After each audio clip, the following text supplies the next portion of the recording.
बात है जब एक बस्ती में एक ऐसा घर था जिसमें कभी ना तो कोई बाहर आता दिखता और ना अंदर जाता, पर हमेशा उस घर के किचन से अच्छी अच्छी खुशबू आती थी। उसी घर के सामने एक परिवार रहता था जिसमें 4 बच्चे और उनकी दीदी रहते थे। वो लोग बड़े ही गरीब थे।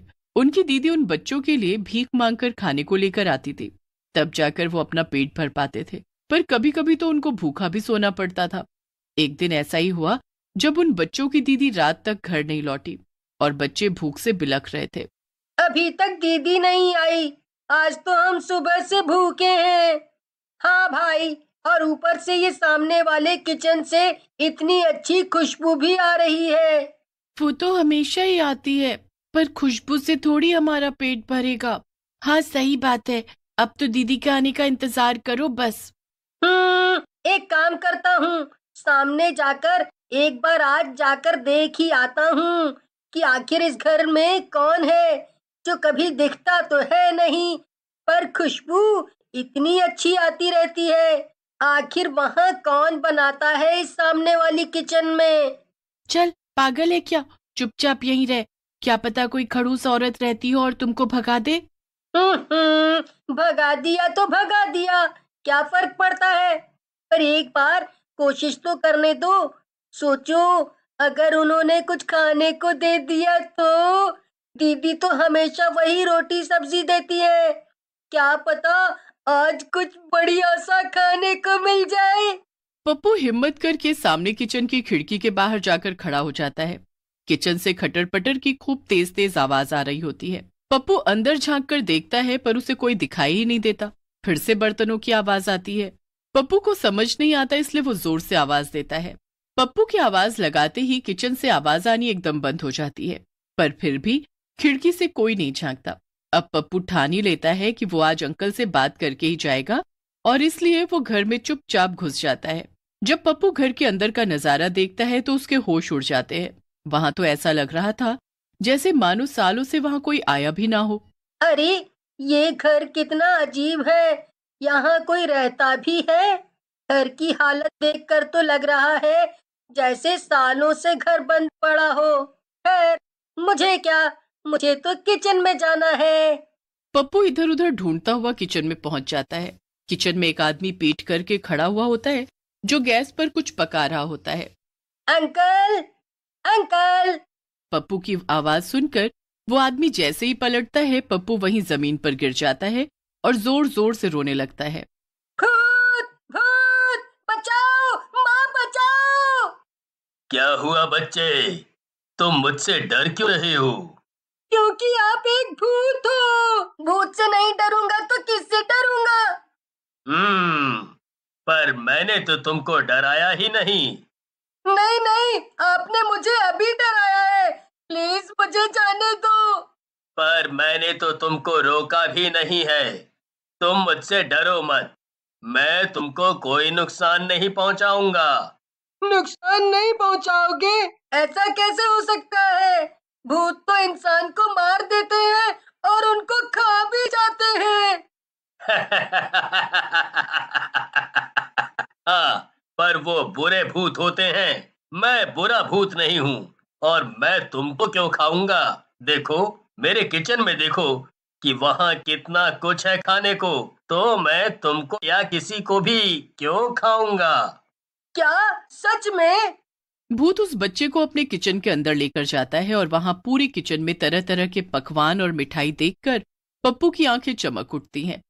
वाह, यहाँ तो बहुत कुछ है। मेरे तो मुंह में पानी आ रहा है। तो फिर खा लो जो भी तुमको खाना हो। क्या? सच में? मैं ये सब खा सकता हूँ? हाँ, बिल्कुल खा सकते हो। पप्पू को पहले ही बड़ी तेज भूख लग रही होती है, इसलिए वो खाने पर टूट पड़ता है। वो पागलों की तरह सब कुछ ऐसे खा रहा होता है जैसे जन्मों जन्मों का भूखा हो। पप्पू खा खा कर अच्छे से पेट भर लेता है और फिर उसे अचानक याद आता है कि घर पर उसके भाई बहन भी भूखे हैं। पप्पू एकदम उदास हो जाता है। क्या हुआ? तुम उदास क्यों हो गए? अभी तो बड़े खुश थे। वो मेरे घर पर और भी भाई बहन हैं जो सुबह से भूखे हैं। मैंने तो सब खा लिया, पर तो एक काम करो, तुम ये सब उनके लिए भी खाने के लिए ले जाओ, पर मेरी एक शर्त है। वो क्या? तुम मेरा सच किसी को भी नहीं बताओगे, किसी को भी नहीं। मैं नहीं चाहता कि किसी को मेरा सच पता चले।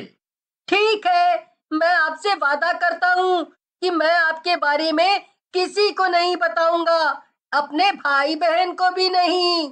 इतना कहकर पप्पू खाने का सब सामान उठाने लगता है। वो जितना हो सके उतना खाना उठाकर घर आ जाता है। पप्पू के हाथ में इतना सब देखकर सारे भाई बहन खुशी से चिल्लाने लगते हैं। अरे वाह पप्पू, तूने तो कमाल ही कर दिया। जल्दी मुझे खाने को दे, बहुत भूख लग रही है, अभी तक दीदी भी नहीं आई। सारे बच्चे खाने पर टूट पड़ते हैं, भरपेट खाना खाते हैं। एक बात बता पप्पू, उन अंकल ने तुझे ये सब खाने को कैसे दे दिया? अरे वो अंकल ना बहुत ही अच्छे हैं। वो पहले मुझे किचन में ले गए और फिर वहां ये सब देखकर मैं तो हैरान रह गया।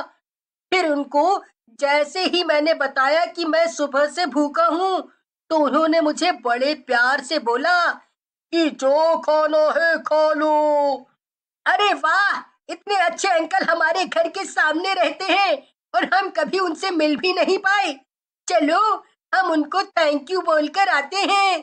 नहीं नहीं, बिल्कुल नहीं, वहां कोई मत जाना, समझे? अरे पर क्यों? वो अंकल कोई जरूरी काम कर रहे हैं, उनको गुस्सा आ गया तो फिर दोबारा कभी ये सब खाने को नहीं देंगे। फिर पप्पू उनको सारी कहानी सुनाता है। दीदी बड़ी खुश हो जाती है और वो भी मजे से खाना खाती है। अब अगले दिन जब बच्चों की दीदी फिर से भीख मांगने जा रही होती है, तो पप्पू उनको रोक लेता है। अरे भीख नहीं मांगूंगी तो तुम सबका पेट कैसे भरेगा? पप्पू इतनी जिद करता है कि उसकी दीदी उस दिन कहीं नहीं जाती और घर ही रुक जाती है। दिन में बच्चे रात का बचा हुआ खाना ही खा लेते हैं, पर फिर शाम होने लगती है। दिन में तो हमने पेट भर लिया, पर अब बता हम रात को क्या खाएंगे? आप चिंता मत करो, वो सामने अंकल है ना, मैं उनके घर जा रहा हूँ और वहां से ढेर सारा खाना ले आऊंगा। ये बोलकर पप्पू जल्दी से भागता है और भूतिया किचन की खिड़की पर खड़ा होकर आवाज देने लगता है। पप्पू की आवाज सुनकर भूत खिड़की पर आकर खड़ा हो जाता है। आ गए तुम? जी भूत अंकल, मैं आ गया। घर पर सब भूखे बैठे हैं, मैंने आज दीदी को जाने ही नहीं दिया, बोला कि मैं खाना ले आऊंगा। ये तो तुमने बिल्कुल सही किया। इस भूतिया किचन में कभी भी खाना खत्म ही नहीं होता।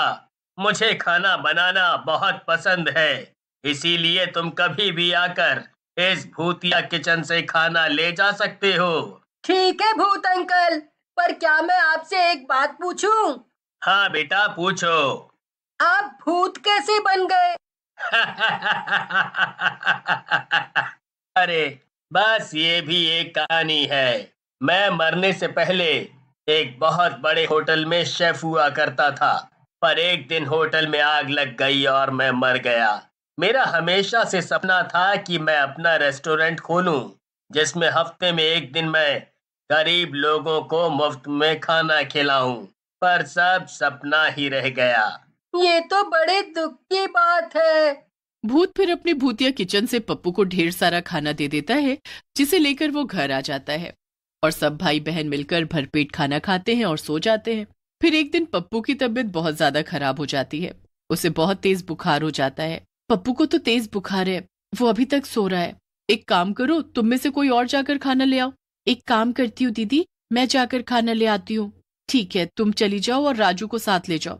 पिंकी और राजू सामने वाले घर में घुस जाते हैं और घर की हालत देख उनकी आंखें भी फटी की फटी रह जाती हैं। ये कैसा डरावना घर है, चलो यहाँ से। दोनों भाई बहन वापस घर आने ही लगते हैं कि तभी उन्हें पीछे से भूत की आवाज आती है। राजू और पिंकी जैसे ही पीछे मुड़ते हैं वैसे ही वो चीखना शुरू कर देते हैं, भूत भूत भूत, भागो यहाँ से जल्दी। भूत फिर उन दोनों को पूरी कहानी बताता है। भूत को पप्पू के बारे में सुनकर बड़ा दुख लगता है। वो उन बच्चों की मदद करने की सोचता है और फिर सब बच्चों को उसी घर में बुलाता है। पहले सब बच्चे डरते हैं, पर उन्हें समझ आ जाता है कि वो भूत उनकी मदद करना चाहता है। भूत उन बच्चों की दीदी को सारी डिश बनाना सिखा देता है जो बड़े बड़े होटल में बनती है।